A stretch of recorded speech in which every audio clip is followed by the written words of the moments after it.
Batting ব্যর্থতায় পাকিস্তানকে টি-20তে white wash করার সুযোগ হাতছাড়া করেছে বাংলাদেশ। সিরিজ জয়ের আনন্দের মাঝেও তাই ব্যাটিং নিয়ে আক্ষেপ প্রকাশ করলেন টাইগার অধিনায়ক লিটন দাস। সেই সঙ্গে বোলারদের থেকে ডেথ ওভারে আরও ভালো পারফরম্যান্সের আশা তার। পাকিস্তানের কাছে হোয়াইট ওয়াশের প্রতিশোধ নেওয়া না হলেও টি-20-র সাবেক দুই চ্যাম্পিয়ন শ্রীলঙ্কা ও পাকিস্তানের বিপক্ষে সিরিজ জয় বাংলাদেশের জন্য বিশেষ কিছু।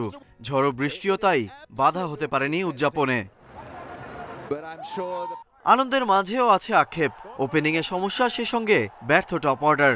প্রথম ম্যাচে ইমনের এক হাফ সেঞ্চুরি যা প্রাপ্তি। 3 ম্যাচে অধিনায়ক লিটনের মোট 17 run.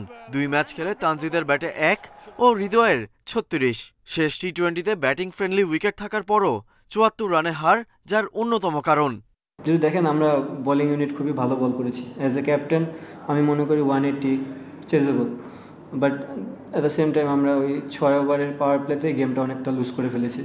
So as a batting unit আমরা ক্যালকুলেটিভ ক্রিকেট খেলতে পারিনি। বোলাররা আছেন সঠিক পথেই। 2 ম্যাচে স্পিড স্টার তাসকিনের শিকার 6, কিপটে বোলিং মুস্তাফিজের। শরীফুল নিয়েছেন 4টি। স্পিনাররাও দারুণ করেছেন। তবে ডেথ ওভারে আরও উন্নতির জায়গা দেখেন লিটন। আমরা শো করেছি যে আমরা ভালো ক্রিকেট খেলতে পারি, তো আমাদের চেষ্টা থাকবে এটাই যে আমরা যেন কন্টিনিউ বেসিসে এই ধরনের ক্রিকেট খেলতে পারি। আর একটা জিনিস, লাস্ট কিছুদিন যাবৎ আমার কাছে মনে হয় যে জিনিসটা আমরা একটু স্ট্রাগল করতেছি। আমরা নতুন বলে খুবই ভালো বল করতেছি। আমাদের বোলিং ইউনিট, আমাদের ডেড বোলিংটা আর একটু স্ট্রং করতে হবে। টানা 2 সিরিজ জিতে দলে আত্মবিশ্বাস ফিরেছে। টাইগারদের পরের মিশন এশিয়া কাপ।